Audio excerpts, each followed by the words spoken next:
nuestros orígenes. Este ha sido uno de los temas que siempre ha preocupado al hombre.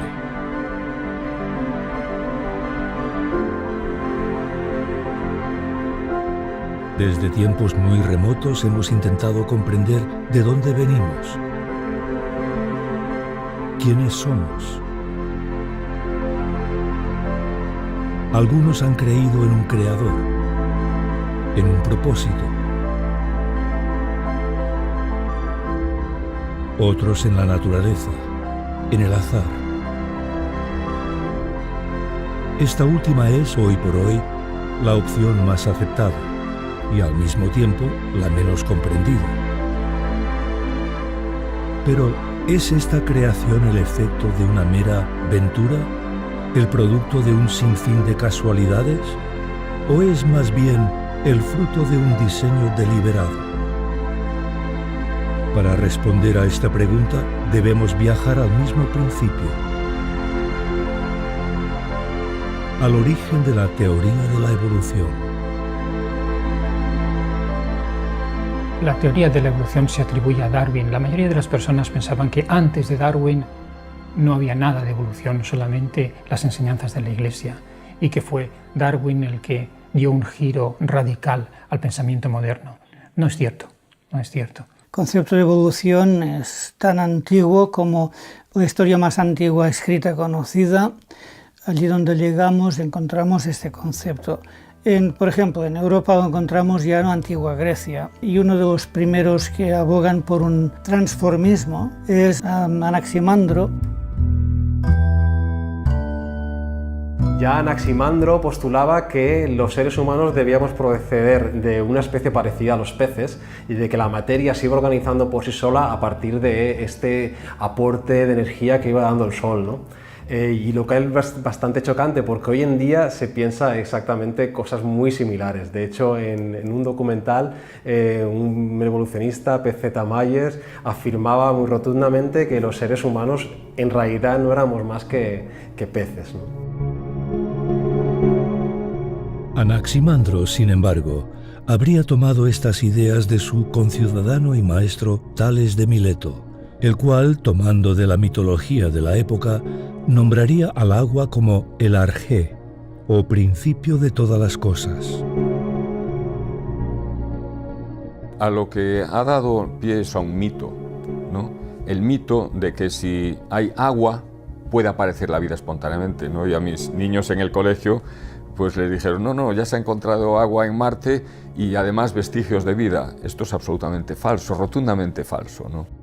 El agua es una condición sine qua non para la vida, pero la vida es abrumadoramente compleja y hay en los libros de texto, en los estudiantes, en la gente en general, una idea totalmente equivocada.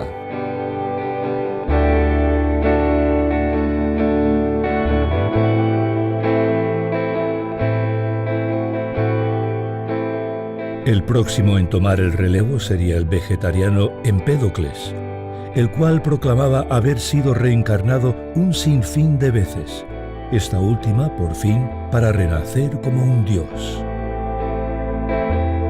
Yo sostenía que lo más complejo proviene de lo más simple. Es el que, digamos, introduce el concepto de 4 elementos. Que son el aire, el agua, la tierra y el fuego. Y 2 fuerzas, el amor y el odio. Entonces, en base de combinaciones fortuitas, estos elementos se van mezclando y dan lugar a todos los seres vivientes que hay. Así, estos 4 elementos producirían espontáneamente órganos o extremidades, los cuales se combinarían aleatoriamente, formando todo tipo de cosas. No obstante, los seres más grotescos e inútiles acabarían por desaparecer.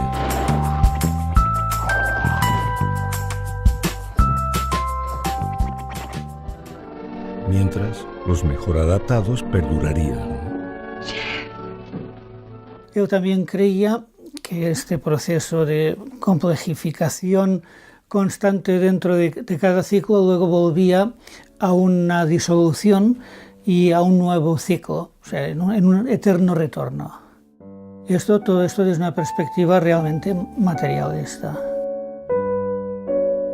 El materialismo, sin embargo, recibiría su máxima expresión con Demócrito, un filósofo que viajaría hasta Persia e India en busca de sabiduría y que, junto con Leocipo, es considerado como el padre del atomismo. Así, Demócrito, uno de los primeros filósofos materialistas en postular sobre el origen del universo, concluiría que la indeterminación de los átomos era prueba de que la verdad no podía ser conocida y que el mundo carecía de propósito.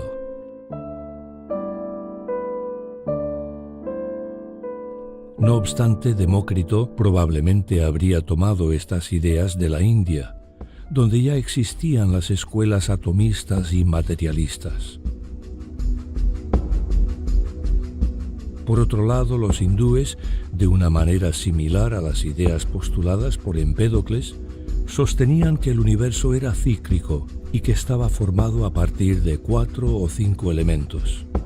Dicho universo, creado por el dios Brahma, tendría millones y millones de años. Pero ya fuera que los griegos tomaran de estas ideas o no, una pregunta se nos plantea. ¿En qué se fundamentaban los griegos? Sobre la base de que el hombre era la medida de todas las cosas y que creían que no había ninguna revelación directa de los dioses a los hombres. Y los hombres tenían que examinar el mundo, observarlo y especular.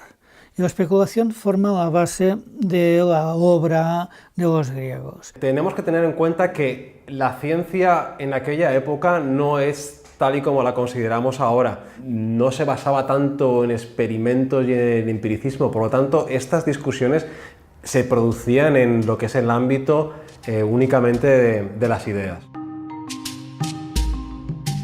A pesar de todo, el concepto de evolución o transformismo no sería aceptado por todos los filósofos griegos. Tanto Platón como Aristóteles rechazarían esta idea. Por otro lado, la gradual aceptación del cristianismo haría que la filosofía greco-romana fuera perdiendo su popularidad. Sin embargo, la llegada del Renacimiento en el siglo XV volvería a dar un giro a las cosas. El inicio del Renacimiento se puede considerar como el retorno del hombre medieval que, de una manera u otra, tiene una concepción del mundo como una revelación que Dios le había dado, a un volver a su pasado greco-romano en el que el hombre era la medida de todas las cosas y en el que todo se tenía que examinar desde una crítica de la propia razón, un humanismo. No obstante, este humanismo, centrado prácticamente en el ámbito artístico, daría luz finalmente a la Ilustración. Un movimiento intelectual que, a diferencia del Renacimiento, abarcaría todas las áreas de conocimiento posible y sería el encargado de divorciar finalmente la fe de la razón. Sin duda, uno de los primeros y más grandes exponentes de este concepto sería el francés René Descartes, conocido como el padre de la filosofía moderna. Él fue uno de los pioneros en cuanto a la Ilustración, en centrar todo en el hombre y que el hombre no debía aceptar ninguna revelación externa sin aplicar la duda metódica y examinar todo desde el mismo principio. Una de las contribuciones no tan conocidas de Descartes sería en el campo de la cosmología. Descartes, influenciado grandemente por Demócrito, postularía que el universo había sido formado a partir de una sopa de partículas en movimiento, la cual habría acabado formando las estrellas. Por su parte, una de estas estrellas se habría ido enfriando y solidificando hasta formar la Tierra. También gradualmente se habrían formado luego los océanos, y los continentes. Naturalmente esta idea fue un semillero de otras cosmogonías que fueron ya presentándose. Cosmogonías que en algunos casos parecen ser copias exactas de las hipótesis de Descartes y Demócrito.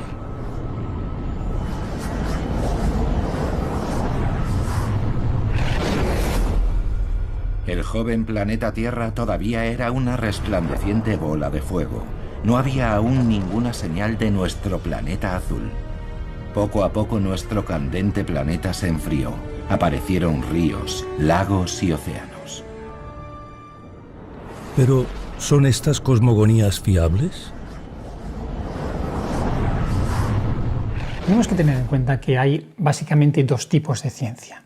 La ciencia observacional, la ciencia experimental, que es aquella que se basa en la observación y la experimentación. Pero hay otro tipo de ciencia, la ciencia histórica, aquella que intenta, interpretando nuestra observación actual, saber lo que sucedió en el pasado. Los fenómenos que han sucedido en el pasado no se pueden repetir experimentalmente. No podemos observar una creación del universo, ni una formación de la Tierra. Y aunque la observáramos, no podemos estar seguros de que fue así como se originó nuestro universo y nuestra Tierra.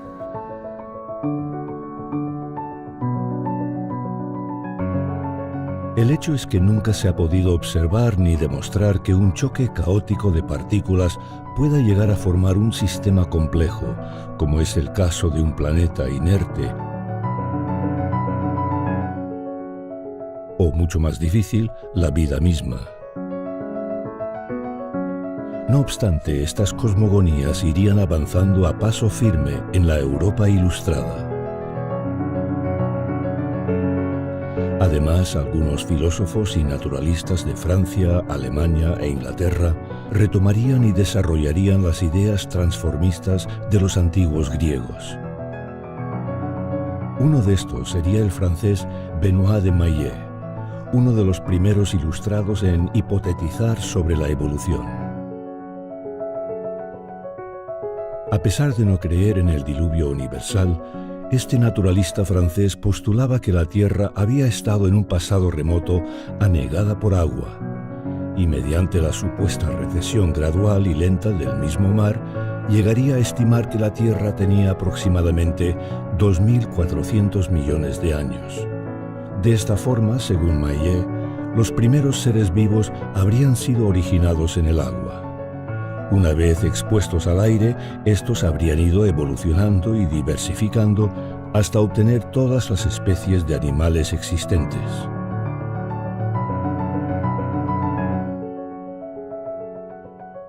Cómo estos seres más primitivos se habrían adaptado para vivir fuera del agua no se sabe. Sin embargo, para Maillet, los relatos de seres mitológicos, como sirenas y tritones, serían la evidencia de que el hombre procedía del pez.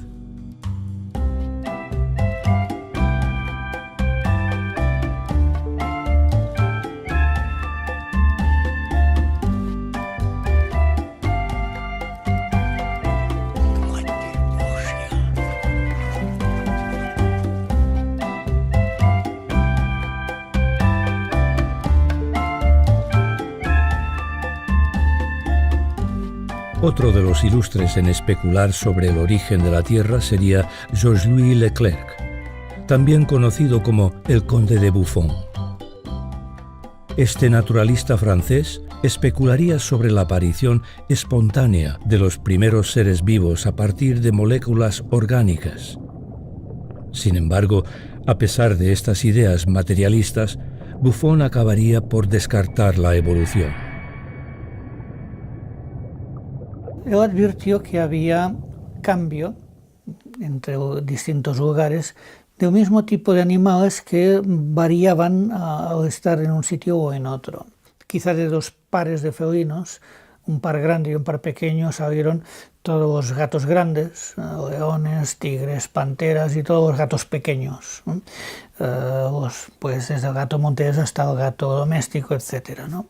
Entonces, para él había flujo pero era un flujo que quedaba dentro de la naturaleza básica de cada tipo de ser. Efectivamente, Buffon tenía razón. Los seres vivos varían, pero esas variaciones tienen lugar siempre dentro de un género. Existen muchas variedades de gatos, pero todos son gatos. Existen muchas variedades de perros, pero todos son perros. Y ese patrón se repite en toda la naturaleza. Los seres vivos varían, sí, pero dentro de unos límites, los límites que les marca su género. Irónicamente, Buffon, quien defendía el status quo de las especies, acabaría siendo una de las personas más influyentes en la posterior formulación de la teoría de la evolución. Ernest Mayr, uno de los más grandes exponentes del neodarwinismo, un personaje clave en la síntesis moderna, él mismo también afirma que Buffon no era evolucionista, aunque fue padre del evolucionismo, dice él, debido a su influencia y al aceptar el cambio que evidentemente Darwin extrapoló de una manera indefinida y que Buffon no extrapolaba. Quien sí extrapolaría este cambio sería Jean-Baptiste Lamarck. Este naturalista francés, quien irónicamente había sido pupilo de Buffon, acabaría siendo uno de los más grandes evolucionistas de la época. Lamarck tenía un afán de hacer que la evolución fuese un proceso integral. No era el primero, evidentemente. La idea esencial del lamarquismo es que un organismo tiene unas características y estas características las hereda su progenie. En este sentido, el cuello de la jirafa procede de un animal parecido a la cebra que, esforzándose por alcanzar las ramas altas de los árboles, estiraba su cuello, con lo cual hacía que su cuello se hiciera cada vez más largo, y esta característica era heredada por sus descendientes. De esta manera, según Lamarck, el esfuerzo provocaría un cambio interno que sería heredado por la progenie, y así progresivamente cada jirafa tendría un cuello más alto que el anterior. No obstante, el lamarquismo, el cual sigue siendo defendido por algunos evolucionistas, nos plantea una pregunta. ¿Por qué los descendientes de las mujeres Paduan, también conocidas como las mujeres de cuello de jirafa, no nacen con cuellos más largos? Por ejemplo, un herrero podría tener un brazo fuertísimo con el que golpeaba contra el yunque, pero su hijo no nacía con un brazo fuerte, su hijo nacía con los brazos normales de un bebé, ¿no? O sea que esas características adquiridas no se heredaban. Entonces, esta quedó descartada. Otro de los personajes influenciados por Buffon sería Georges Cuvier, quien también irónicamente acabaría siendo un gran crítico de Lamarck. En aquella época los argumentos de Lamarck no tenían mucho peso y los de Cuvier estaban muy bien articulados como anatomista, que era muy experto. Y generalmente se le daban un hueso de un animal, él, en base a la forma de que el hueso reconstruía el animal, y acertaba. Él entendía muy bien que un organismo es un sistema integral, que no se puede variar una de sus partes indefinidamente. Un hueso específico de un animal requeriría su cambio, una revolución de todo el animal a la vez. Él entendía que tenía que ser todo el organismo que se transformara gradualmente. Eso significa cientos de cambios simultáneos en todos los órganos del individuo. Esto es algo que hoy en día no se tiene en cuenta.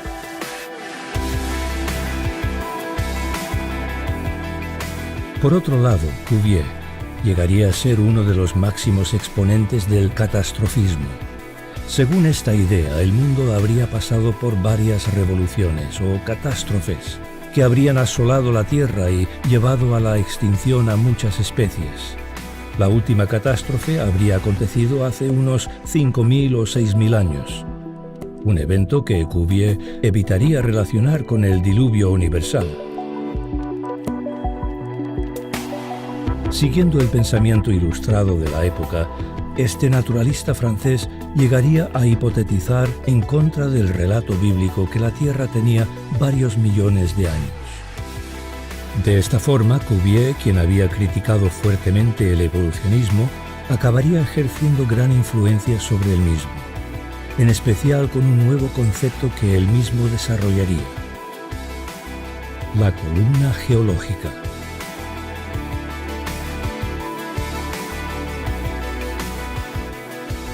Cuando estudiamos la geología terrestre, observamos que la mayor parte de la superficie terrestre está compuesta por rocas sedimentarias.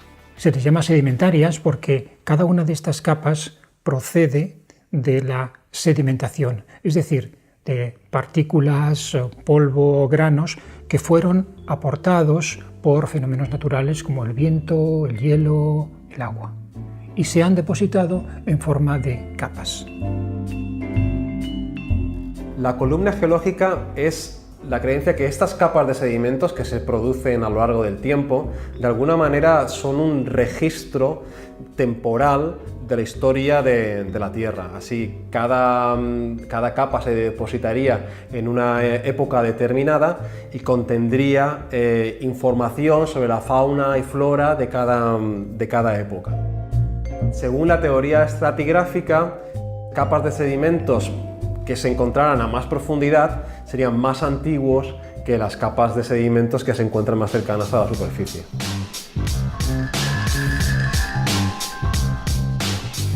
Presente sus pruebas, Aurelio. Sí, señor. Fue aproximadamente a este nivel donde descubrí huellas de un simio en una fase de primitivo barbarismo que existió hará unos 1300 años.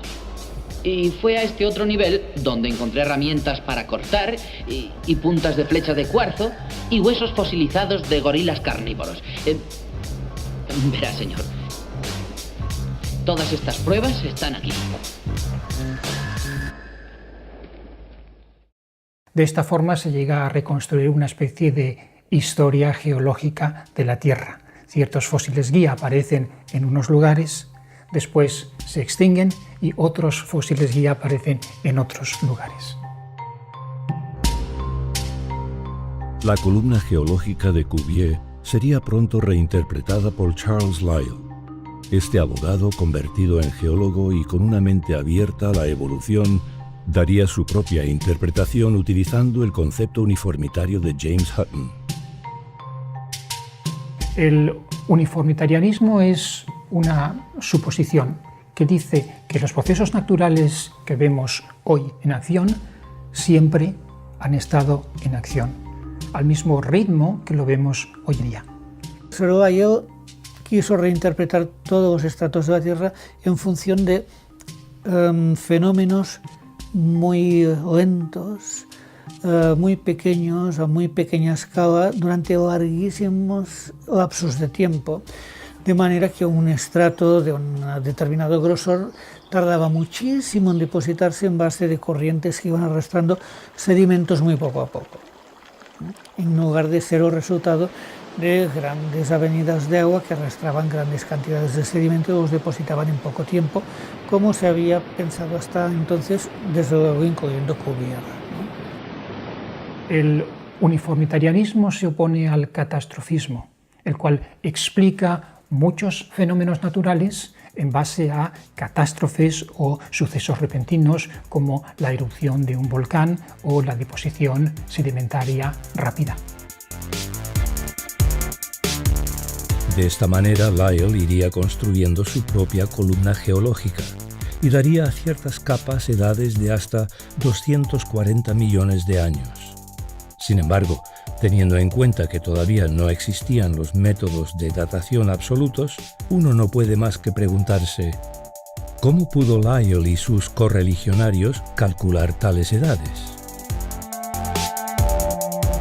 Como nunca se ha observado la evolución de una especie, se calculó que el tiempo necesario para haber un cambio de especie es 1 millón de años.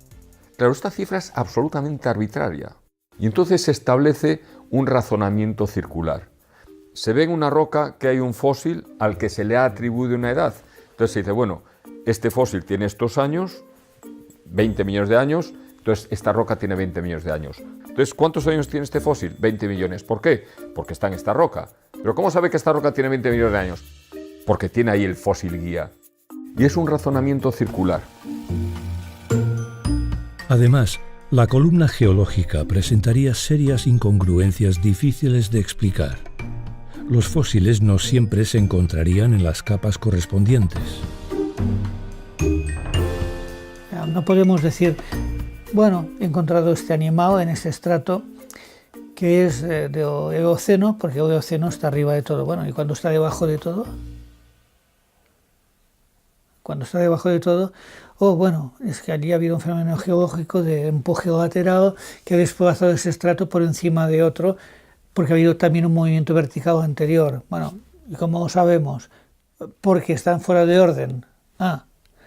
Pero no hay ninguna evidencia física de que haya habido este movimiento. Pues tiene que haber habido, de alguna manera. Y entonces empiezan a hacer hipótesis ad hoc para intentar explicar por qué no existe la evidencia de que haya habido movimientos. El hecho es de que no tenemos un registro geológico coherente. No aparecen todos los fósiles en el lugar que deberían aparecer. Entonces, cuando aparecen en el lugar correcto para el evolucionista, se acepta. Cuando aparecen invertidos, se busca una explicación de por qué, en ese caso, han aparecido invertidos.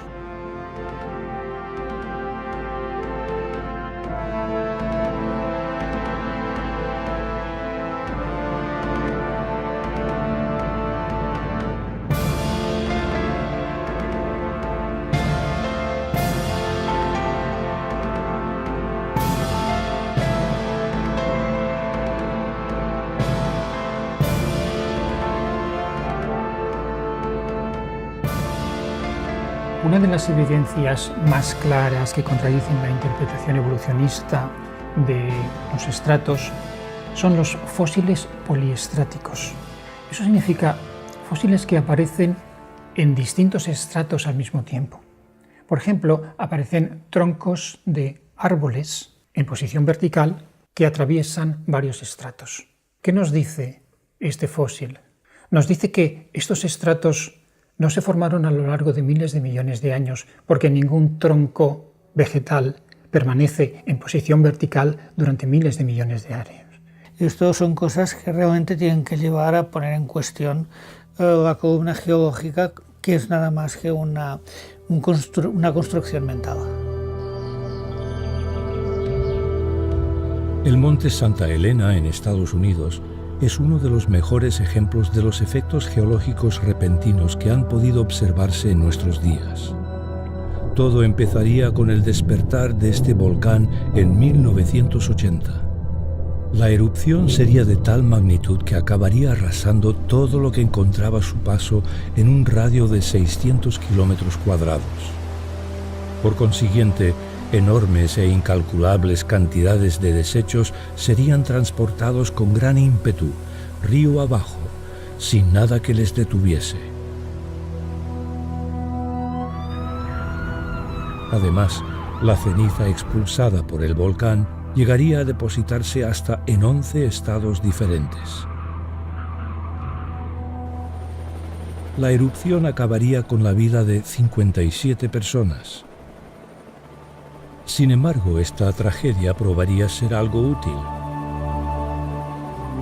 Varios científicos realizarían observaciones y experimentos que nos revelarían datos sorprendentes.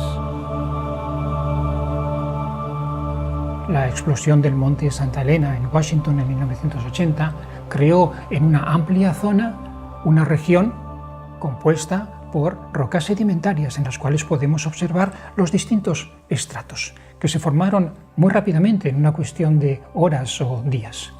Incluso la lava posterior formó un cañón atravesando estos estratos, formando esta hendidura que se conoce hoy en día como el Pequeño Gran Cañón. Eso sucedió en un espacio de días o semanas, es decir, repentinamente. Además, este evento nos revelaría incongruencias con los sistemas de datación radiométricos actuales. Sabemos exactamente la edad porque hubo testigos oculares y se cogieron las muestras. Nos está dando valores dependiendo del método, de cientos de miles de años, incluso de millones de años. Lo que hablaría en contra de la fiabilidad de estos métodos, puesto que si frente a muestras conocidas no me está dando un valor conocido, ¿cómo puedo fiarme de aquellas muestras en las que desconozco totalmente la edad? Y eso se ha dado también en casos con uranio, torio, plomo, en que rocas de edades históricas han dado 4.000 millones de años, 1.000 millones de años. Y sin embargo no podían tener aquella edad porque también eran rocas de edad conocida, de formación conocida. Y esto está documentado.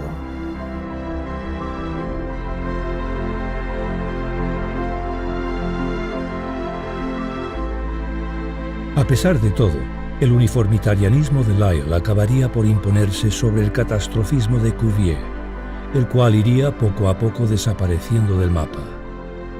No obstante, no todos los geólogos se rendirían al uniformitarianismo. Algunos de estos eran los geólogos bíblicos o creacionistas.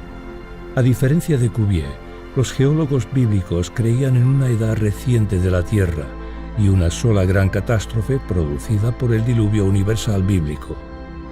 Después de todo, ¿no era más congruente creer que una gran catástrofe hubiese creado los efectos geológicos que vemos hoy día?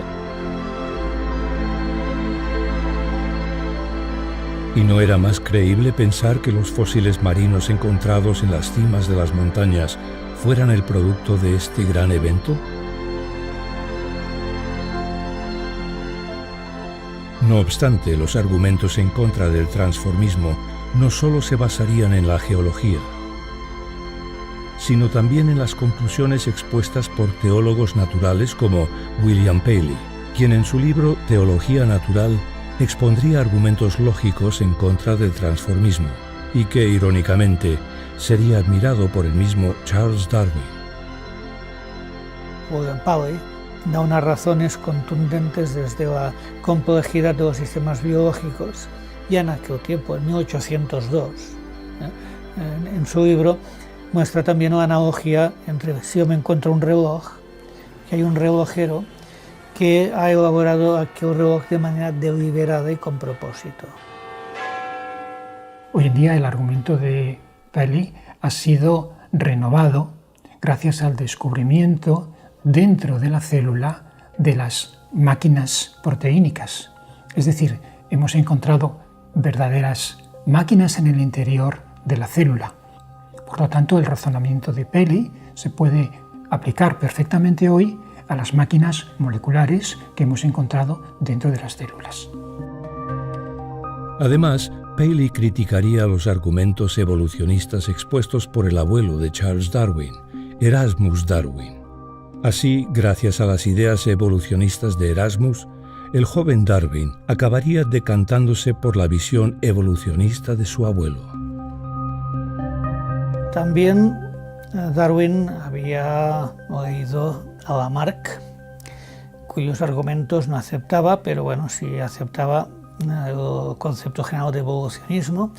En este sentido, Lamarck refuerza a Darwin por una parte y, sin embargo, lo deja frustrado por otra. En 1831, Darwin, quien se había aficionado a las ciencias naturales y convertido en un ávido colector, vería su sueño hecho realidad al conseguir una plaza a bordo del Beagle, un barco dedicado a cartografiar la costa de Sudamérica. Sin embargo, antes de salir, el almirante Fitzroy recibiría una petición del mismo Lyell: tomar apuntes geológicos.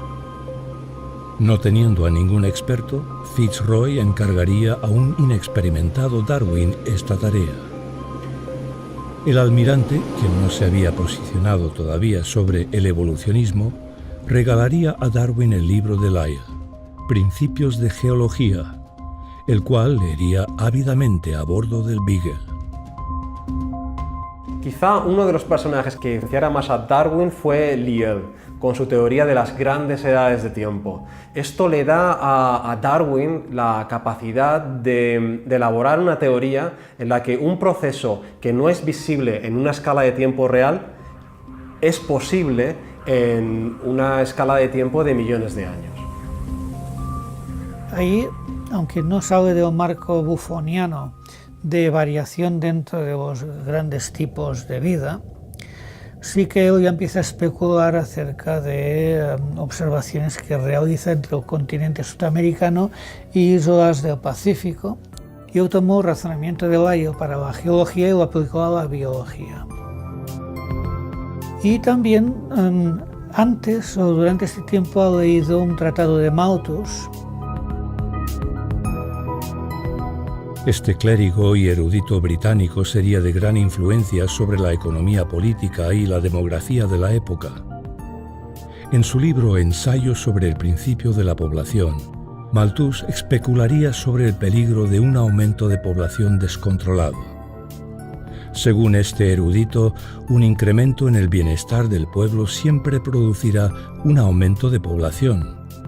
Sin embargo, el alimento, el cual crecerá a un ritmo más lento, producirá una situación adversa de hambrunas y guerras.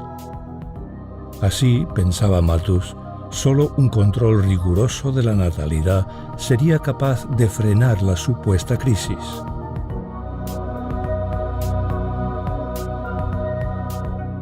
Entonces, Malthus aplica esto a la población humana, mostrando que va a haber una gran catástrofe alimentaria al cabo de poco tiempo en el mundo, cosa que no sucedió porque Malthus se equivocó en bastantes supuestos.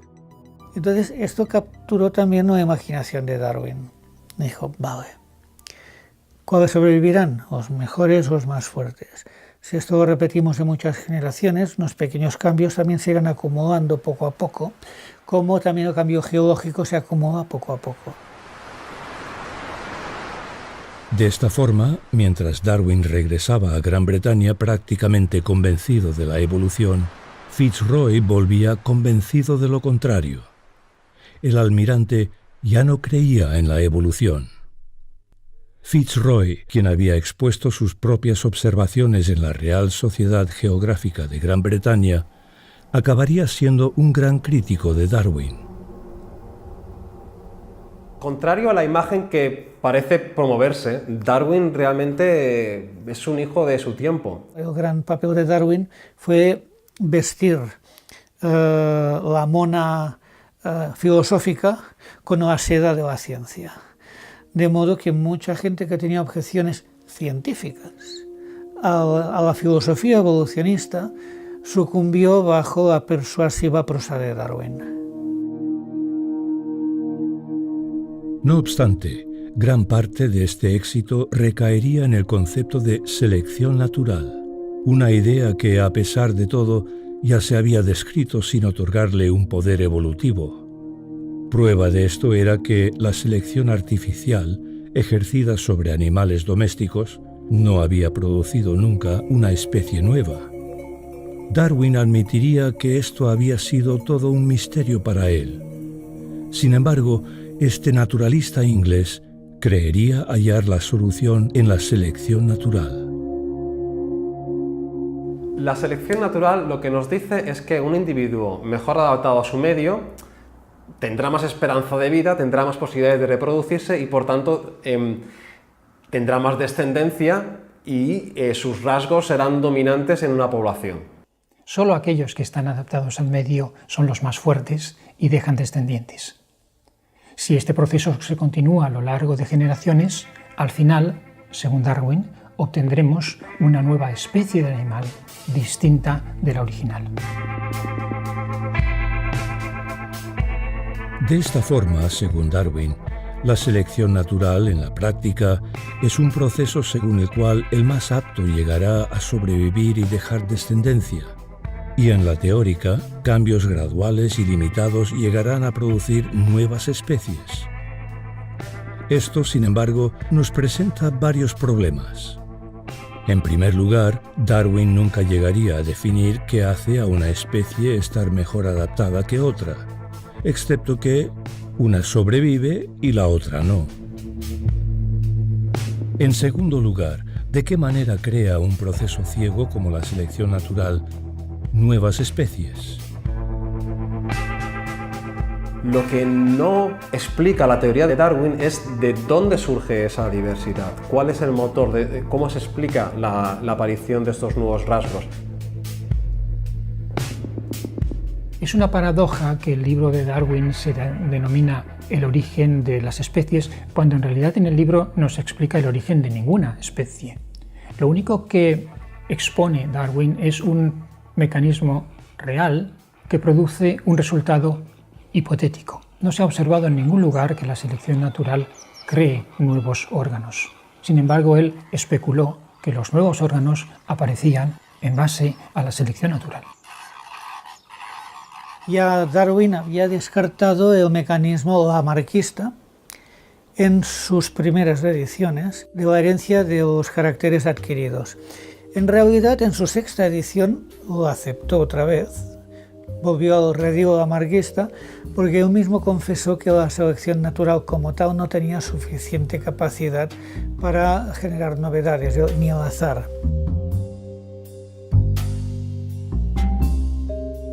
No obstante, unos 70 años más tarde, el biólogo británico Ronald Fisher creería haber encontrado la solución. El mecanismo de la evolución se encontraría en las mutaciones. Para Darwin, las mutaciones eran algo que era algo feo, repulsivo, deforme, que de ninguna manera podían aportar nada a una generación de novedades en el proceso evolutivo. Y esto que Darwin descartó de plano es lo que mediante la síntesis neodarwinista se vino a aceptar como fuente de variación. Se mantenía la selección natural, pero la fuente de novedades era las mutaciones.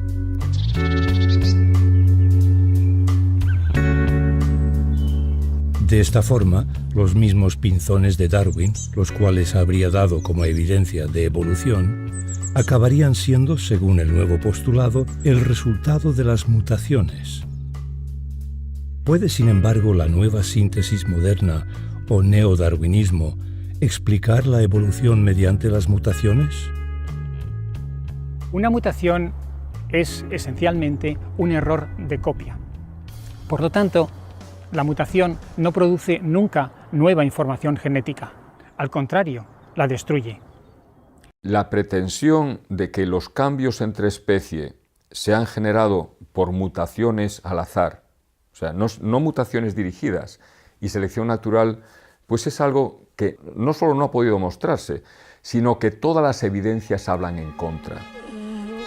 This mutation somehow causes an increasing need for blood. I can only assume that it has something to do with the openings in the hands. They resemble the orifices used by leeches in sucking blood from their host's body. There's no telling how far this has spread. God help us if there are any more of these creatures. O sea, estamos dando unas capacidades creadoras de información a un mecanismo que nosotros conocemos que es destructivo para la célula. Es decir, las mutaciones, que son cambios en el material genético, o bien no producen nada, o producen enfermedad o producen muerte. No existen las mutaciones positivas, son una entelequia.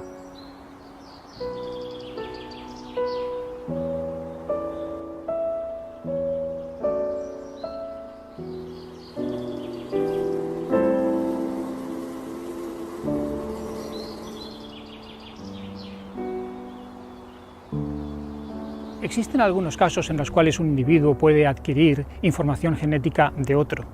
En concreto, en las bacterias se observa lo que denominamos transferencia lateral de genes, es decir, que una bacteria llega a transferir uno o varios genes a otra bacteria. Pero esto es simplemente recombinación genética dentro de la misma especie. No existe en ningún momento un incremento de la información genética. No hay nueva información que no existiera antes en el genoma de la especie.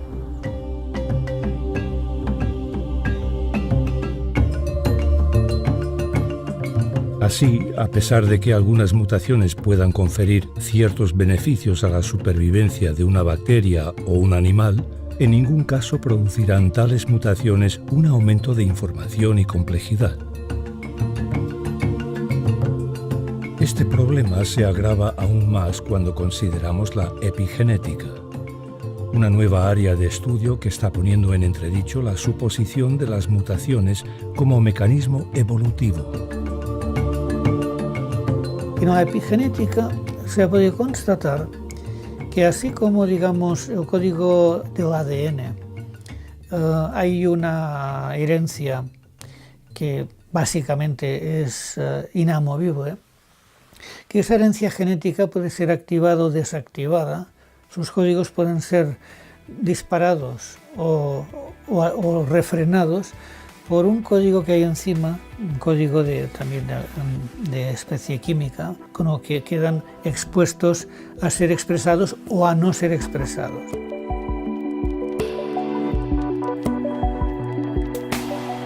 La activación de estos compuestos químicos o botones desenrollarán el ADN y permitirán que ciertas máquinas proteicas puedan leer la información. A partir de entonces, la información, la cual anteriormente estaba desactivada, podrá ser expresada en el cuerpo del individuo. Aunque no siempre evidente, en algunos casos esta información será manifestada en cambios fenotípicos, o en otras palabras, serán cambios aparentes a simple vista. No obstante, estos cambios serán el resultado de la expresión de una información preexistente en el ADN y no de una información nueva.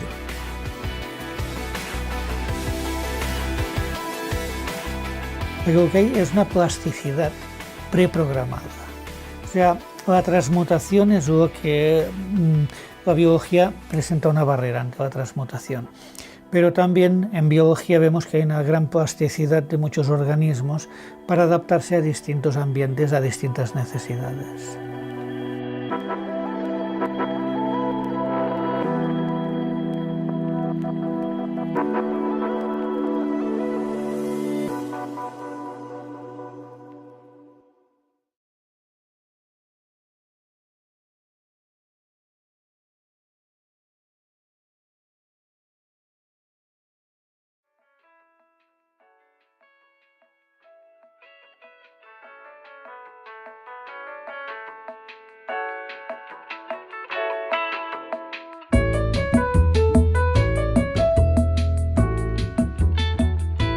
A pesar de no tener un mecanismo evolutivo, la teoría de Darwin iría poco a poco ganando peso, terreno y adeptos. Sin embargo, la popularidad de Darwin no se podría entender sin Thomas Huxley, quien no solo defendería a muerte la teoría de Darwin, sino que además catapultaría a Darwin al estrellato. Por otro lado, el alemán Ernst Haeckel, quien pasaría a la historia por sus numerosos escándalos, sería otro de los grandes defensores del darwinismo. Bueno, en Haeckel encontramos un impulso imparable. Se convirtió en el bulldog de Darwin en Alemania como Thomas Huxley lo era en Inglaterra. Y difundió por todos los medios la tesis evolucionista. Él, para apoyar su teoría de la evolución, hizo unos dibujos de embriones de distintas especies y mostraba sus similitudes, y él postulaba que los embriones iban en diferentes etapas que de alguna manera calcaban o reflejaban cuál había sido la evolución de este organismo. Si, por ejemplo, en el hombre explicaba cómo había ido a través de una etapa anfibia o de pez, que tenía unas hendiduras en la parte inferior de la cabeza que representaban las agallas. Esto se ha demostrado que es totalmente falso, que no tiene nada que ver con el organismo de respiración, pero sin embargo los dibujos de Haeckel todavía aparecen en los libros de texto. Yo esa tesis la he oído hasta 20-30 años planteada de manera totalmente confiada por profesores de biología, que yo realmente nunca la entendí, ni de jovencito. Pero es que además, cuando uno compara objetivamente embriones reales con las planchas de Haeckel, uno ve que realmente retocó hasta el punto de la falsificación. Además, el ideario evolucionista de Haeckel le llevaría a concluir que la aniquilación de un bebé inválido o un discapacitado era un deber justificado. Haeckel declararía lo siguiente: qué gran cantidad de problemas y tristezas para sus familias, y qué gran gasto privado y público. Cuánto de este dolor y gasto nos ahorraríamos si la gente se convenciera a sí misma de liberar de sus indescriptibles pesadillas lo incurable con una dosis de morfina. Por si fuera poco, Haeckel sería una de las tantas personas educadas de la época que creían en el poligenismo. En otras palabras, el hombre blanco procedía de una raza distinta a la de los negros, la cual era más primitiva y cercana a los simios. No es de extrañar, por tanto, que Haeckel fuera uno de los primeros en hablar claramente sobre la cuestión judía. Así, este naturalista alemán se involucraría de lleno en la política y sería de gran influencia sobre la posterior aparición de la ideología nazi.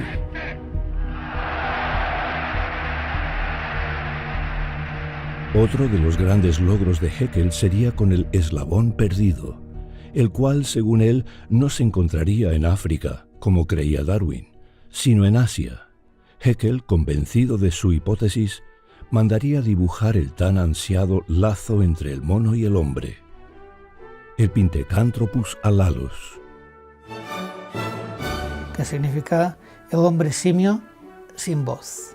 Haeckel fue muy ridiculizado por muchos colegas por este cuadro, porque claro, imponía su imaginación. En lugar de explicar datos que se encontraban, se inventaba datos que no existían, y con la esperanza de que se tenía que encontrar, porque como la evolución era cierta, se tenía que encontrar el puente entre los simios y los hombres, tenía que existir. Haeckel nunca llegaría a encontrarlo. Sin embargo, otra persona proclamaría haberlo hallado: el devoto seguidor de Haeckel, Eugène Dubois. Entonces, Eugène Dubois decidió que él iba a ser quien encontrase el eslabón perdido, el Pithecanthropus, que ya existía en cuadro, pero todavía no existía con datos en la mano. En la isla de Java, que hoy es Indonesia, encontró unos restos, unos huesos. En concreto encontró un cráneo, 3 dientes y un fémur. Cuando encontró el fémur humano, también había algunos molares humanos por allí. Telegrafió a Haeckel consultándole. Y Haeckel telegrafió de vuelta diciendo: del inventor del Pithecanthropus a su feliz descubridor. Estos restos no aparecieron en el mismo lugar, había 15 metros de diferencia entre unos y otros, por lo tanto no podemos afirmar que pertenecieran al mismo individuo. De todas formas, el análisis posterior confirmó que 2 de estos dientes pertenecen a un orangután y el tercero era humano. Por cierto que también tiempo antes de morir, también Dubois reveló que había encontrado 2 cráneos humanos en un terreno que geológicamente se correspondía con el de Solo, el río Solo, donde había encontrado el hombre de Java. Entonces, como podía encontrarse el hombre junto con su antecesor, esto en base a la tesis evolutiva no cuadra, ¿no? No obstante, Dubois seguiría aferrándose a la idea de que su hallazgo era sin duda los restos de un simio evolucionado, un eslabón perdido. Los paleontólogos evolucionistas, en su celo por encontrar evidencias que confirmen su teoría, se han equivocado varias veces en la interpretación de los hechos. Uno de los casos más claros fue el hombre de Piltdown, que fue encontrado en el sur de Inglaterra.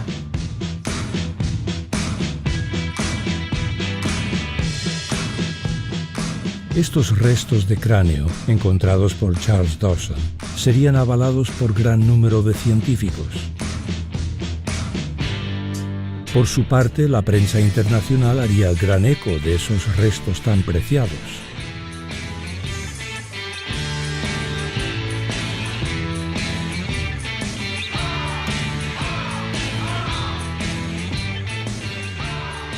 «40 años más tarde, cuando estos restos fueron expuestos a la comunidad científica y se pudieron estudiar detenidamente, se descubrió que parte de ellos procedían de un mono y parte de un hombre, que los huesos habían sido modificados, habían sido envejecidos de forma artificial para hacer creer que efectivamente procedían de un hombre mono. Hoy ya todo el mundo reconoce que el hombre de Piltdown es uno de los fraudes evolucionistas más conocidos de la historia de la ciencia. Por otro lado, al poco tiempo de descubrirse los restos de Piltdown, y por tanto de no conocerse todavía la verdad, Estados Unidos daría noticias de un nuevo descubrimiento: el hombre de Nebraska.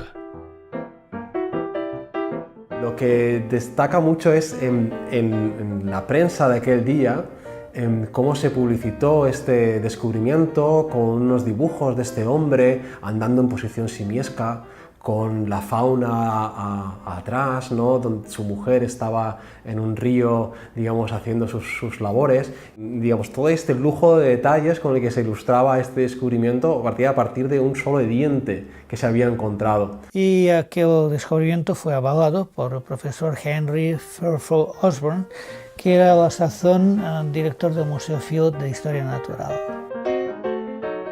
Curiosamente, Osborn sería una de las personas en avalar el descubrimiento de Piltdown, además de crear su propia teoría acerca del mismo. Este descubrimiento del hombre de Nebraska tuvo su relevancia histórica porque en aquel momento, en los años 20, fue cuando se realizó el famoso juicio Scopes. El juicio Scopes, uno de los procesos judiciales más célebres sobre la evolución, fue un caso legal al que se acusaba a John Scopes de haber enseñado evolución humana en el estado de Tennessee, lo cual estaba prohibido bajo la ley Butler. En las escuelas públicas no se podía enseñar que el hombre venía del mono. Primero, porque no estaba demostrado. Segundo, porque la población del estado de Tennessee tenía su voto y era una ley que había sido promulgada representando a sus ciudadanos. Entonces la Asociación Americana de Libertades Civiles planteó un caso prueba, en el que convencieron a un profesor de deportes que se autoinculpase que había enseñado evolución para aprobar la ley Butler y para ver si luego se podía derrotar esta ley en instancias superiores. Ya sabían que el profesor quedaría condenado, multa de $100 y nada más, no había presión, no había toda la comedia que se pone en las películas como La herencia del viento.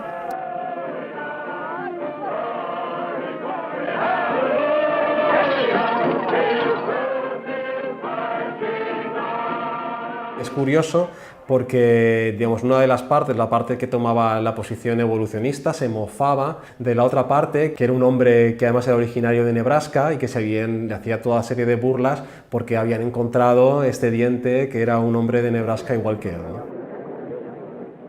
Naturalmente, aquel juicio, el profesor fue condenado, pero al final hubo un tema técnico, la cosa no siguió adelante y la cosa quedó como Rosario de la Aurora, excepto por un factor. Hicieron una campaña de la que se hizo eco mucha otra prensa de todos los Estados Unidos, ridiculizando el cristianismo, ridiculizando el relato bíblico de los orígenes y poniendo pues, al profesor evolucionista como gran héroe del día, y era todo falso. Tan falso que Scopes en aquel momento ni siquiera tenía novia. Diles que lo lamentas, que fue una equivocación. ¿Puedes decirle? ¿Que si me permiten salir de la cárcel dejaré de pensar? ¿Lo soportarías, Raquel? Estaríamos juntos al menos. No podría ser. Luego, posteriormente, el profesor Scopes dijo que él ni se acordaba que sí hubiese enseñado evolución, que desde luego no recordaba haber enseñado tal cosa. Pero esto fue en declaraciones posteriores, cuando estaba todo hecho y toda la propaganda y todo el daño ya hecho. Además, Scopes declararía en privado que sus estudiantes habían sido instruidos por los mismos abogados a mentir en el estrado. El profesor, temiendo a sus abogados, nunca llegaría a revelar la verdad. Ya fue un gran éxito de propaganda en el que El hombre de Nebraska tuvo una gran parte, por cierto. Y que luego fue este diente, 2 años más tarde, la misma revista Science publicaba que no se trataba de un diente de un humano, sino que se trataba de un diente de un cerdo.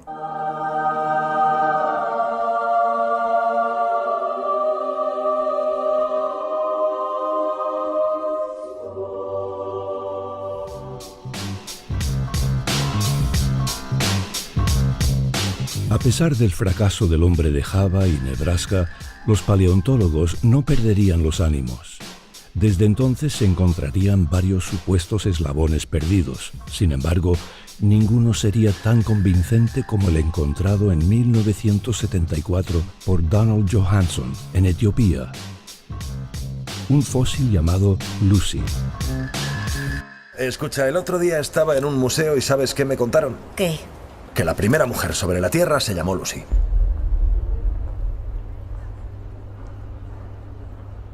¿Y eso debe animarme? Sí. No.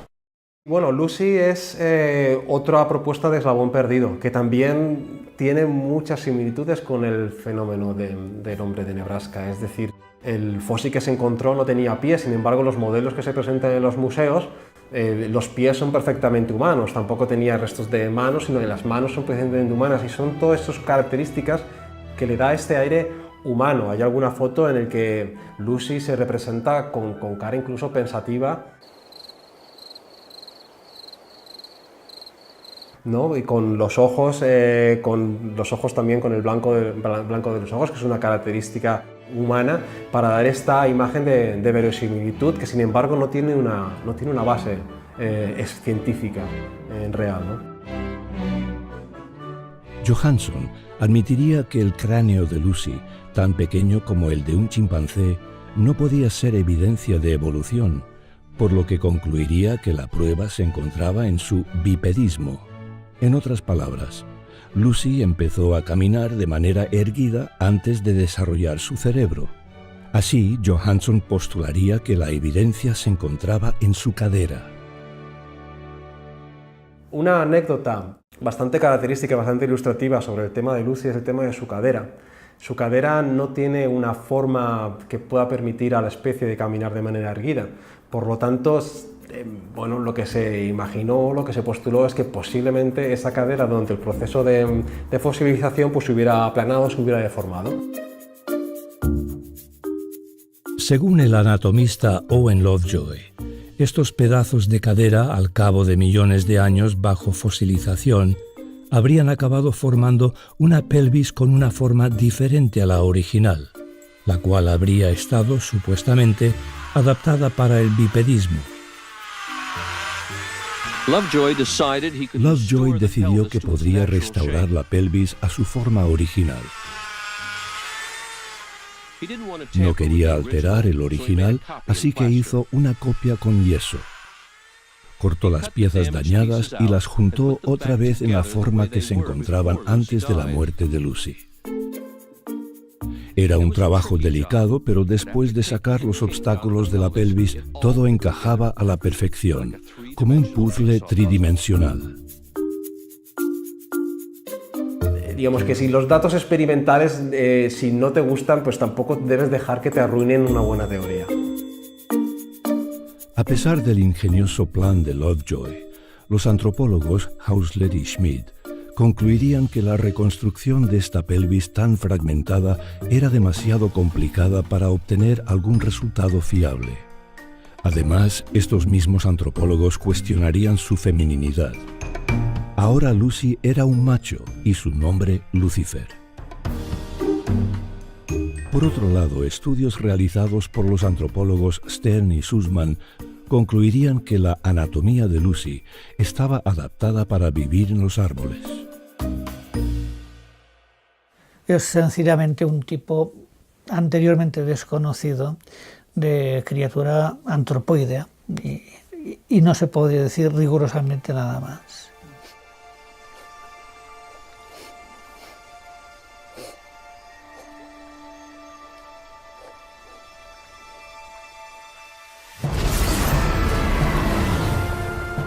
Cuando son identificados estos errores o cuando cambia la teoría, normalmente el público no es consciente de ello, no hace primera plana. E incluso uno de estos escándalos, uno de estos fraudes, siempre van acompañados de otro descubrimiento, de otra teoría que postula, diga, ahora sí que lo hemos encontrado. No se enfatiza, digo, bueno, ¿y qué pasó con la anterior? Hemos estado 30 años creyendo una mentira. Los libros dirigidos al público suelen decir que el registro fósil demuestra la evolución. Pero las autoridades en paleontología saben que esto no es cierto y algunas de ellas son bastante sinceras, como para decirlo, como el difunto Stephen Jay Gould de la Universidad de Harvard. Y él dice que la rareza de las formas de transición en el registro fósil es el secreto mejor guardado del gremio de los paleontólogos. Sí, paleontólogos de Harvard, del Museo Británico, del Museo Americano, del Museo Field de Chicago, gente eminente,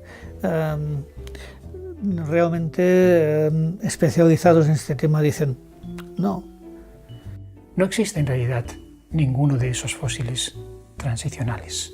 No existe un fósil en el cual veamos que se está transformando de un género en un género distinto.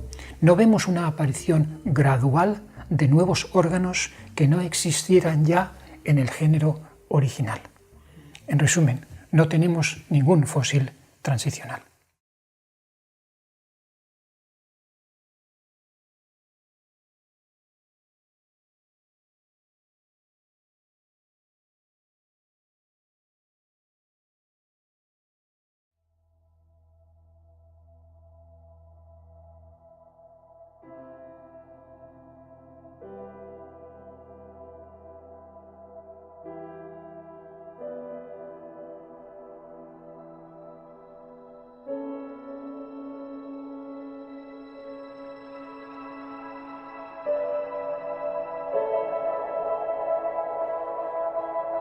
Desde tiempos muy lejanos, la filosofía materialista ha intentado explicar de qué manera podría haber aparecido la vida en la Tierra.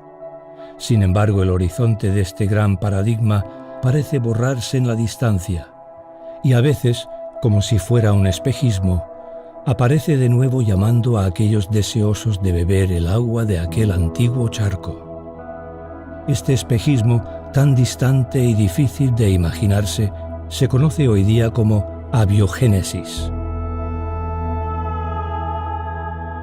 La abiogénesis es la pretensión o el intento de intentar comprender cómo la vida pudo aparecer por sí misma, es decir, partiendo de compuestos de átomos simples, de moléculas simples, aparecer la vida tal como la conocemos hoy en sus diferentes manifestaciones por sí misma, sin intervención de ningún tipo de fuerza inteligente externa.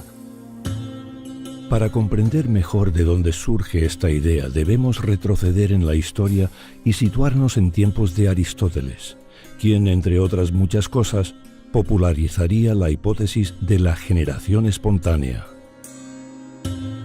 Tanto Platón como Aristóteles, como los antiguos, creían en una generación espontánea. Si había trapos sucios y grano que se estaba pudriendo, salían ratones. Y si había carne que se pudría, salían moscas. Así, creía Aristóteles, ciertos animales se generarían o bien espontáneamente a partir de compuestos orgánicos o bien dentro de los animales.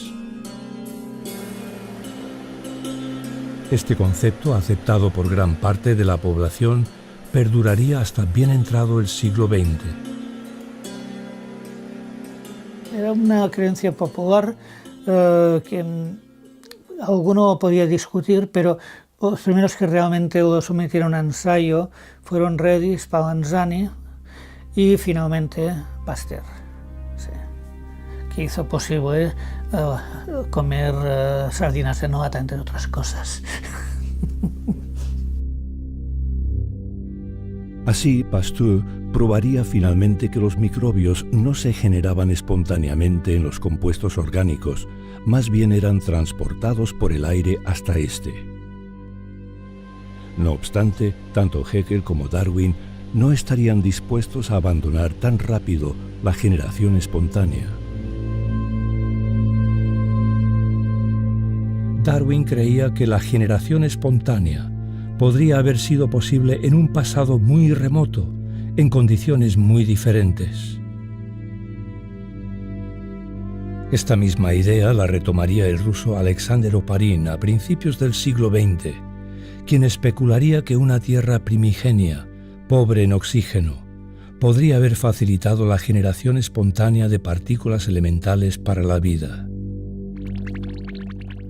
Oparin nunca llegaría a realizar un experimento que lo demostrara. Sin embargo, a lo largo del siglo XX y XXI se realizarían numerosos experimentos que intentarían demostrarlo y llevarlo a cabo. Uno de estos sería el experimento Miller-Urey, realizado en 1952 por Stanley Miller y Harold Urey, el cual pretendía crear espontáneamente las primeras moléculas esenciales para la vida: los aminoácidos. En la actualidad se conocen más de 500 aminoácidos. Sin embargo, solo 20 están codificados en el ADN y por tanto son esenciales para la vida. Cada aminoácido, con una estructura singular y diseñada para una función específica, está formado por moléculas de carbono, hidrógeno, oxígeno y nitrógeno. Gracias a las instrucciones dadas por el ADN, los aminoácidos se unen mediante sus moléculas, formando una larga cadena. Esta secuencia, la cual será distinta según su función, puede llegar a tener más de 33.000 aminoácidos. Además, esta cadena debe pasar por una serie de plegamientos y ajustes que le acaban por conferir una forma tridimensional, especialmente diseñada para el trabajo que debe elaborar. He aquí la proteína. Hay muchas funciones que las proteínas hacen, pero esencialmente todo lo que ocurre en la célula lo llevan a cabo las proteínas. Serían las máquinas que hacen que la célula haga lo que tiene que hacer, ¿no? Una célula visual, una célula digestiva, una célula muscular. Entonces, cada una tiene sus proteínas características para poder llevar adelante la función para la que está diseñada. De esta forma, si Miller conseguía formar aminoácidos espontáneamente, el misterio de la vida estaría casi resuelto. O así pensaba él. Entonces, él lo que hizo era imaginarse una atmósfera primigenia en la que mezcló gases como amoníaco, hidrógeno, metano y agua, los sometió a una corriente eléctrica durante varios días y bueno, luego se encontró con una capa de un material negruzco, un alquitrán, en el que él pudo identificar aminoácidos. Y hay algunas cosas especiales a reseñar. Primero, que Miller es un hombre inteligente. Quiero decir que él planeó el experimento partiendo de que conocía previamente la composición química de los aminoácidos y aportó aquellos compuestos de los que estaban pues, el nitrógeno, el carbono, el hidrógeno, el oxígeno. Así, Miller aportó los componentes esenciales para los aminoácidos. En otras palabras, el experimento fue diseñado a la perfección para obtener los resultados esperados. No obstante, estos no serían tan fáciles de conseguir. Inmediatamente que se formaban tenía que aislarlos porque el propio elemento acuoso en el que estaban los descomponía rápidamente. Estos compuestos orgánicos que se iban sintetizando no eran estables en esas mismas condiciones de reacción y tenían que ser alejadas de las condiciones de reacción para poder después ser estables y ser después analizadas. Luego hay otro problema fundamental y es que el experimento de Miller demanda la inexistencia de oxígeno, o sea, lo que se llama una atmósfera reductora, una atmósfera sin oxígeno, porque si hubiese habido oxígeno en ese supuesto caldo primitivo, se habrían descompuesto inmediatamente, se habrían desnaturalizado los aminoácidos, porque el oxígeno pues, es destructora para estas moléculas iniciales. No hay ninguna evidencia de que haya existido nunca una atmósfera sin oxígeno. La atmósfera que tenemos hoy día, el 21% es oxígeno. Es más, hay evidencias en rocas que se llaman precámbricas, o sea, rocas que son más antiguas de las primeras rocas que contienen vida, rocas que contienen hierro oxidado. ¿Qué quiere decir esto? Pues que había oxígeno en la Tierra antes de que supuestamente hubiese podido aparecer la vida espontáneamente. Por otro lado, el experimento de Miller nunca demostraría de qué manera podría llegar a crearse una larga cadena de aminoácidos en el orden preciso requerido para formar una proteína. Un aminoácido fuera de sitio, un solo aminoácido en cadenas de cientos o miles de ellos, fuera de sitio puede hacer la proteína no funcionante y puede hacer incluso que la persona o el animal se muera. Es decir, Miller-Urey realmente lo que demostró es que, digamos, reacciones aleatorias producen una multitud de complejos aleatorios entre los que se encontraban también estos aminoácidos. O sea, la proporción es realmente descomunal. Es como decir, mira, pues hemos conseguido un ladrillo, ya sabemos que se pudo formar por sí mismo el Empire State Building, o tenemos un trocito de hierro, ya sabemos que espontáneamente pudo formarse un Airbus A380 con los miles de cables, con los programas informáticos, con todo eso. Esa es la proporción.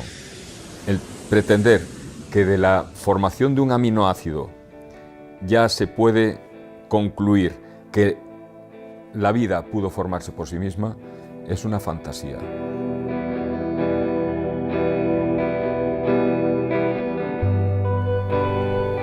A pesar de todo, hoy día el experimento de Miller sigue presentándose en muchos libros de texto como uno de los grandes hitos de la ciencia de la evolución. Además, este experimento daría pie a la formulación de diferentes hipótesis sobre el origen de la vida. Unos hablan de microclimas y dicen que en un microclima se pudo crear. Otros hablan de extremófilos, es decir, de seres microscópicos que viven en ambientes extremos, como al lado de un volcán. Pero no existe una explicación que podamos decir, esto es lo que creen los evolucionistas. Son solo tentativas y muy parciales. Lo que dice este lo contradice el otro. O sea que no existe ninguna explicación de cómo surgió la vida. Es que no existe, no hay. Y aquí lo que hay son teorías muy especulativas de cómo se formaron los primeros elementos, las primeras moléculas orgánicas que pudieron ser precursores de la vida, es decir, cómo se formaron los primeros ladrillos biológicos. Así que mientras unos han especulado que las proteínas pudieron haber sido las precursoras de la vida, otros han postulado que la respuesta podría encontrarse en el ADN, el cual se habría desarrollado a partir del ARN. ¿Qué es, por tanto, el ADN?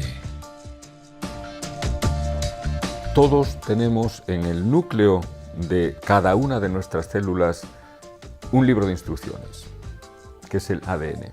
Entonces, el ADN contiene información codificada, es un código, se habla del código genético, hay otros códigos, el código de los ordenadores, de los ceros y unos, donde cada letra, cada número representado por una combinación diferente de ceros y unos, o el código de los ciegos, el código Braille, o el código Morse. Bueno, pues el ADN es un código.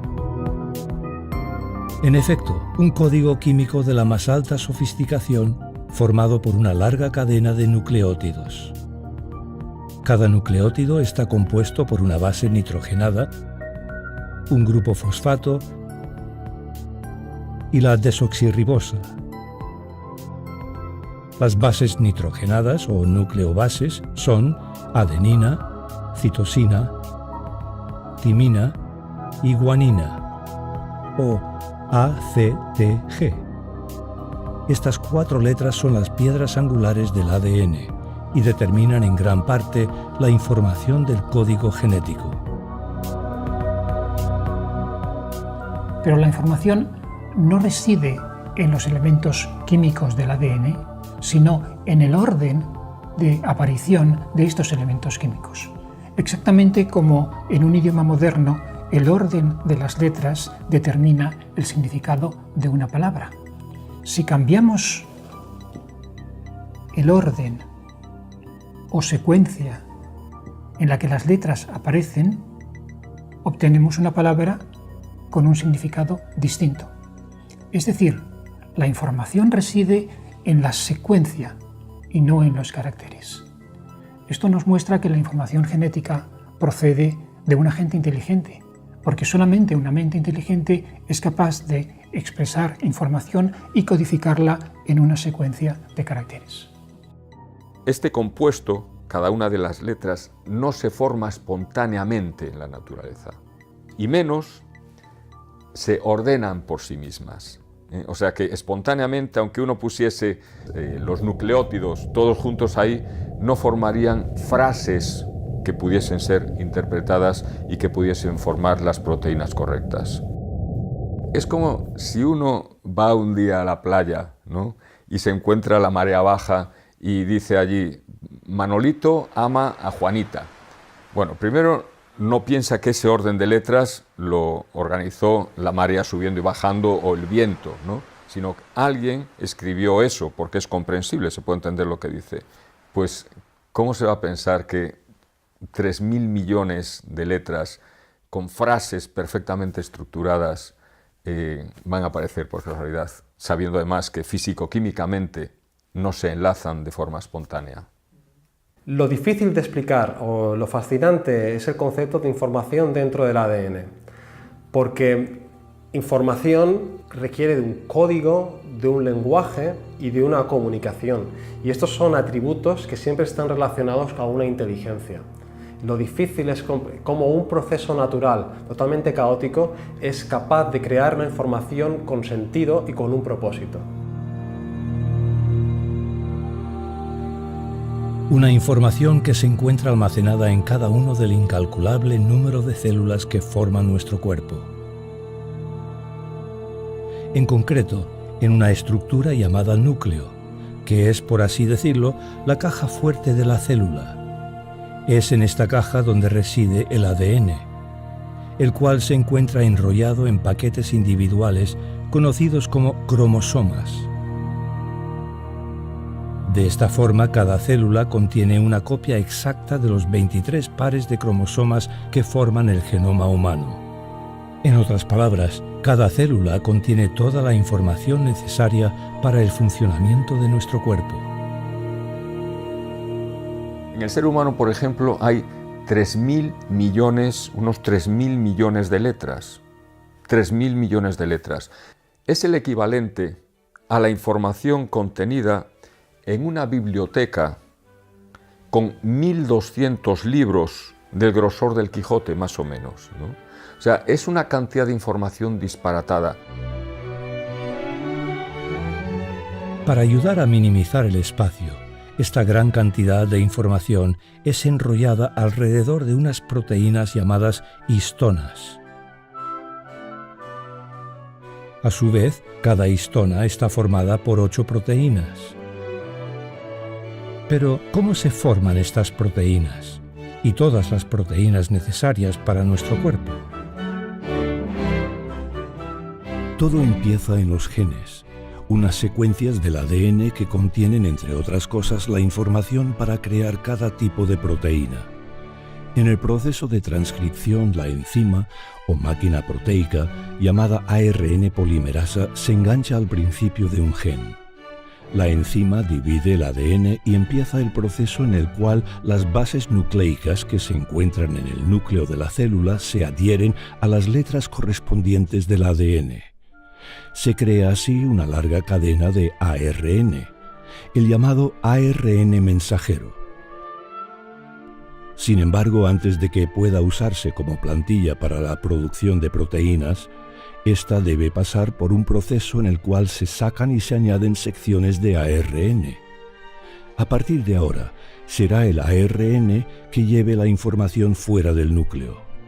De esta forma, el ADN se quedará a salvo dentro del núcleo. Una vez en el citoplasma, el ribosoma, una máquina formada por unas 80 proteínas, se engancha al ARN mensajero. De esta forma, el ribosoma leerá la información expresada en el ARN para crear una cadena de aminoácidos. Para esto se necesitará la ayuda de unas moléculas llamadas ARN transferentes, las cuales llevarán los aminoácidos correspondientes al ribosoma. De esta manera, estos componentes se van añadiendo uno a uno, hasta formar una larga cadena que en algunos casos puede contener hasta 33.000 aminoácidos. Finalmente, esta cadena se plegará en una forma determinada para formar la proteína.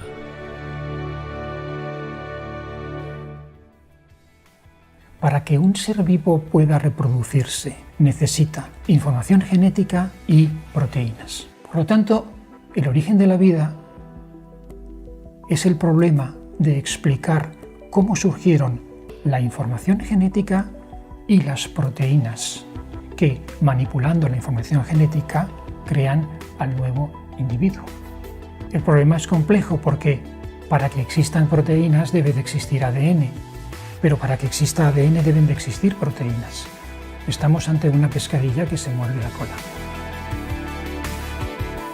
Entonces, ¿qué apareció antes? ¿El ARN o la proteína? Pero es que la proteína tiene que estar también en el orden perfecto para poder ser funcionante. Y ese orden perfecto solo está dado por la codificación que está ordenada en la porción en el gen del ARN. Luego, pues, mucho más complejo que eso. Tendría que haber una protección, una pared para ese núcleo, porque si no se descomponen en un medio acuoso o expuestos a la luz, pues descompondrían inmediatamente toda esta estructura funcionante. Realmente es un problema que no tiene solución. Por tanto, en el origen de la vida tendríamos un problema de huevo y la gallina y otro elemento más en el que ninguno de ellos puede existir sin la presencia de los otros. No se debe abrazar y su origen es imposible que se deba abrazar debido a la pasmosa complejidad e interconexión de todos ellos, de modo que se necesitan todos ellos para que el sistema funcione. No puede faltar nada de aquello.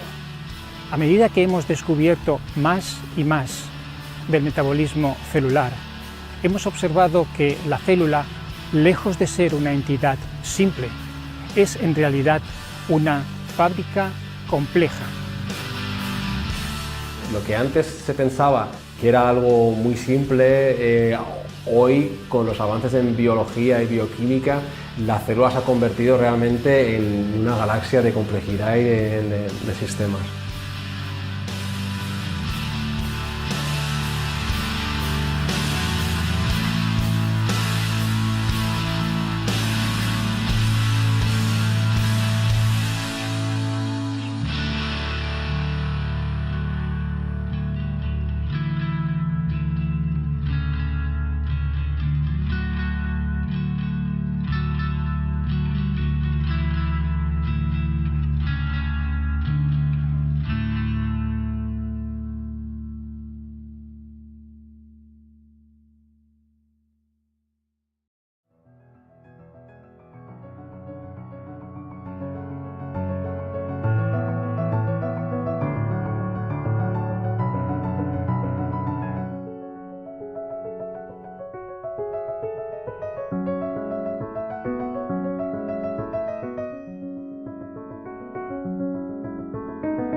Demócrito, un filósofo que viajaría hasta Persia e India en busca de sabiduría y que, junto con Leocipo, es considerado como el padre del atomismo. Así, Demócrito, uno de los primeros filósofos materialistas en postular sobre el origen del universo, concluiría que la indeterminación de los átomos era prueba de que la verdad no podía ser conocida y que el mundo carecía de propósito.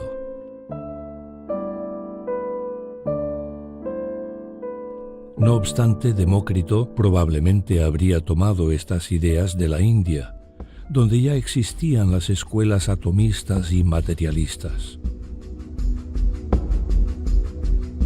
Por otro lado, los hindúes, de una manera similar a las ideas postuladas por Empédocles, sostenían que el universo era cíclico y que estaba formado a partir de 4 o 5 elementos.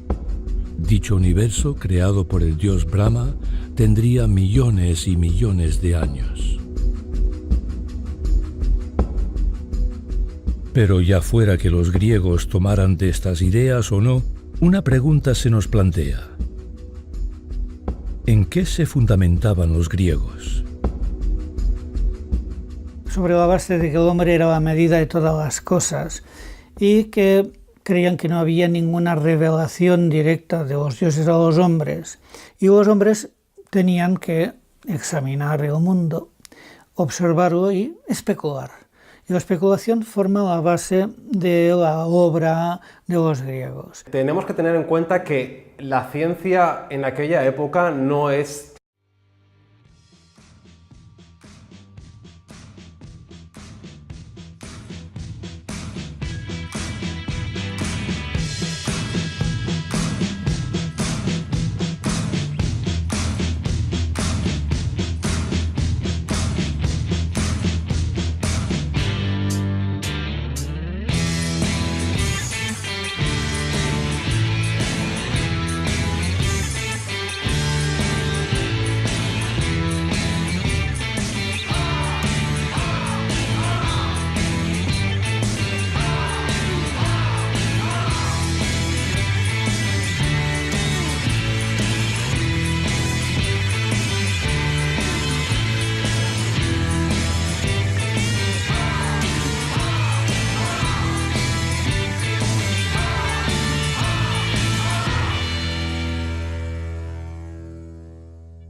Nuestros orígenes.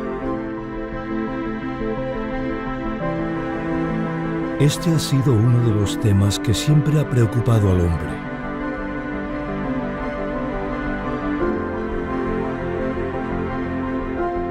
Desde tiempos muy remotos hemos intentado comprender de dónde venimos, quiénes somos. Algunos han creído en un creador, en un propósito. Otros en la naturaleza, en el azar. Esta última es, hoy por hoy, la opción más aceptada y al mismo tiempo la menos comprendida. Pero, ¿es esta creación el efecto de una mera ventura? ¿El producto de un sinfín de casualidades? ¿O es más bien el fruto de un diseño deliberado? Para responder a esta pregunta, debemos viajar al mismo principio, al origen de la teoría de la evolución. La teoría de la evolución se atribuye a Darwin. La mayoría de las personas pensaban que antes de Darwin no había nada de evolución, solamente las enseñanzas de la Iglesia, y que fue Darwin el que dio un giro radical al pensamiento moderno. No es cierto, no es cierto. El concepto de evolución es tan antiguo como la historia más antigua escrita conocida. Allí donde llegamos encontramos este concepto. Por ejemplo, en Europa lo encontramos ya en la antigua Grecia, y uno de los primeros que abogan por un transformismo es Anaximandro. Ya Anaximandro postulaba que los seres humanos debíamos proceder de una especie parecida a los peces y de que la materia se iba organizando por sí sola a partir de este aporte de energía que iba dando el Sol, ¿no? Y lo que es bastante chocante porque hoy en día se piensa exactamente cosas muy similares. De hecho, en un documental, un evolucionista, P.Z. Myers, afirmaba muy rotundamente que los seres humanos en realidad no éramos más que peces, ¿no? Anaximandro, sin embargo, habría tomado estas ideas de su conciudadano y maestro Tales de Mileto, el cual, tomando de la mitología de la época, nombraría al agua como el arjé, o principio de todas las cosas. A lo que ha dado pie es a un mito, ¿no? El mito de que si hay agua puede aparecer la vida espontáneamente, ¿no? Y a mis niños en el colegio pues les dijeron, no, ya se ha encontrado agua en Marte y además vestigios de vida. Esto es absolutamente falso, rotundamente falso, ¿no? El agua es una condición sine qua non para la vida, pero la vida es abrumadoramente compleja y hay en los libros de texto, en los estudiantes, en la gente en general, una idea totalmente equivocada.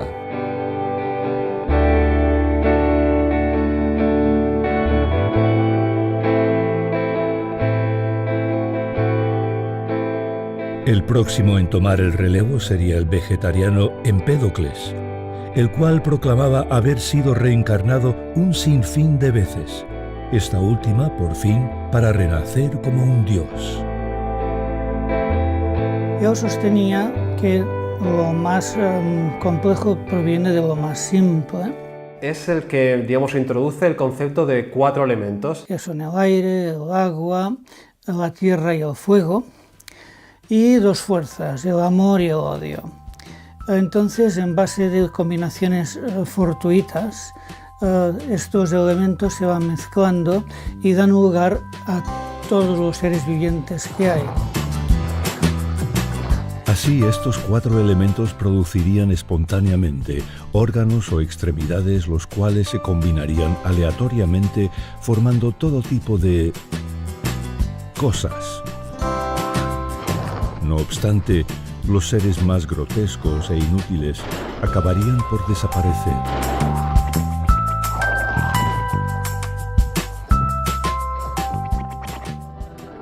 Mientras, los mejor adaptados perdurarían.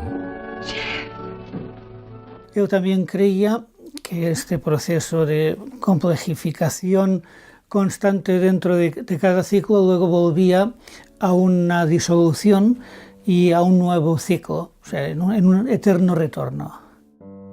Todo esto desde una perspectiva realmente materialista. El materialismo, sin embargo, recibiría su máxima expresión con